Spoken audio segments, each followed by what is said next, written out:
So now that we have communicated and we've understood things, let's step a little bit into the other room. Remember, I am just gonna lead you, like guide you along things that you should find out and things that you should probably explore. I would not go into so much details because it's not what we do as Muslims, okay? So there's a limit to what I can say, okay? So, but that being said, the first thing I would like to talk about is quickies, okay? Quickie is a form of intimacy that happens without prior foreplay, okay? So technically what happens is you're all being aroused to a certain level that you just want to engage. You just want to engage. You can't wait to, like engage. And it has nothing to do with probably you, engaging in foreplay prior.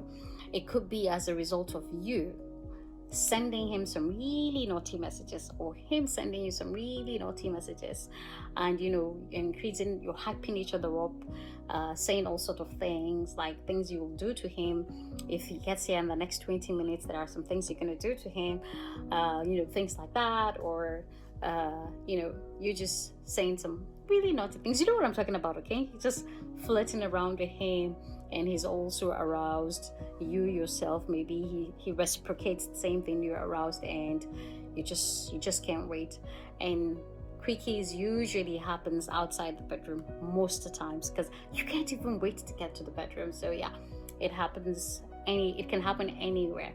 But one thing I would say is, while you're trying to build the momentum, please avoid sending nudes. Don't you send pictures or videos of yourself, like your private stuff. Nope, it's a total no. We've had far too many cases of couples when they broke, they divorced and all of that. They're using their nudes against each other, like blackmail and all sorts. Also, some might say, oh, it's a video call, so I could show him things. Sweetheart, the thing is this: some calls could be hacked, so just to be safe, stick to words, okay? Stick to words and leave pictures and videos out of those kind of situations. Please don't do that, for your own safety and for his own too, because you might be the one that will flip the coin. You never know what anger can make you do. So technically, quickies happen as a result of momentum that's been built, but not directly linked to foreplay. Now, it's something for you to engage in. It's fun, it's crazy, and you guys will have a good laugh afterwards, okay? Like at the rate at which you all went. So technically, it's something to engage on to spice up your relationship. Also, foreplay. We tend to underestimate the use of foreplay. We have some people who don't get aroused easily, which boils down to understanding yourself. If you understand yourself, you understand your drive, okay? And things that turn you on and turn you off. And of course, some people don't get, aroused easily. For such people, you need a prolonged foreplay, and that's where understanding each other, as I said, comes into play. If you need to have a prolonged foreplay, he needs to be aware. If he needs prolonged, you need to be aware. And of course, we're always willing to help. And we all know what foreplay involves. It involves touching, kissing, things, like playful touch that is geared towards, its target is actually to get the other aroused. So you feel free to do anything so long as it is within the Sharia, things that are not haram. Please go ahead to do so.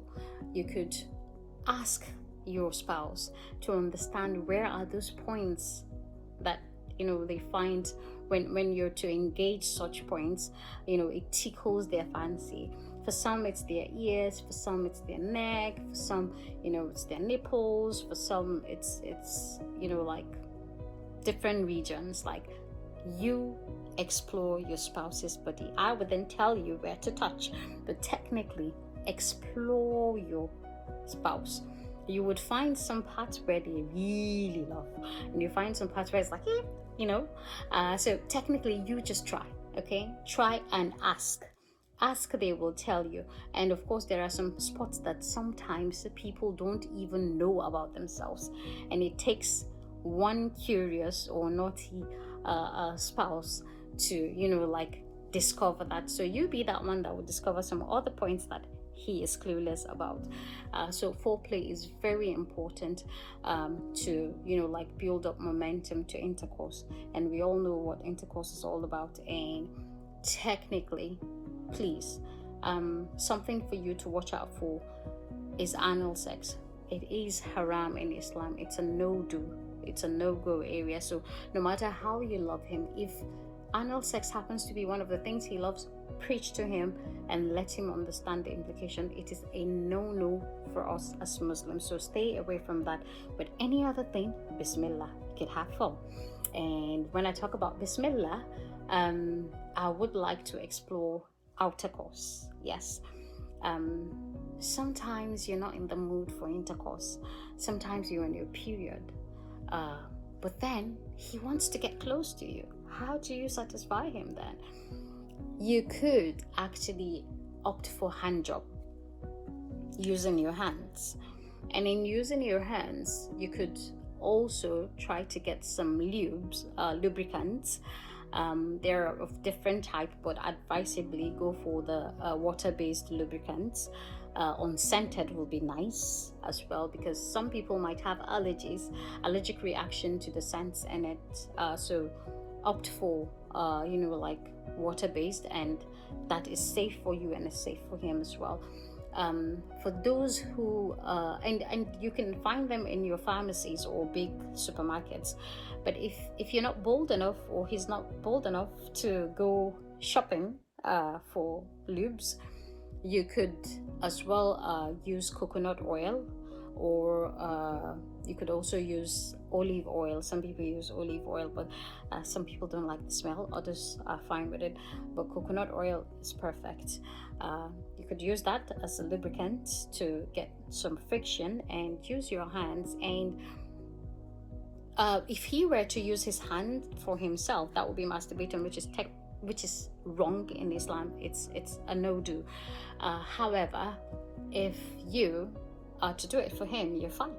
So involve yourself in hand jobs, and be creative about it. Be very creative.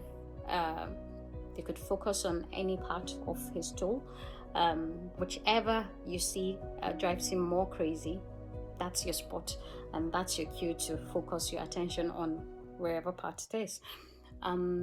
Oral sex is something in which there's a lot of controversies about, but there's no clear like a clear injunction that it's haram. So you do your research, you read about it. If it's something that you're fine to do, go ahead. If you're not comfortable, stay away from it. You've got hand jobs.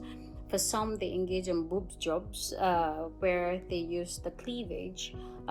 He engages the cleavage instead, and that is usually useful for sisters who are a bit busty. So he could do that if you are fine with it, because for some they could get irritated because of like it's closer to their face. So technically, whatever works best for you, Bismillah. And you could also use your inner thighs, just your inner thigh, right close to your vaginal area. You could put some lube there, and he can focus his attention there, and of course get in there, and he could use that if you're on your period, and satisfy himself. The other thing you could also do is dry humping, where you're both dressed, but you're making moves as if something is actually happening. You tend to find people even getting some orgasm as a result of dry humping. So you try whichever one. You could try and see whichever one works best for you.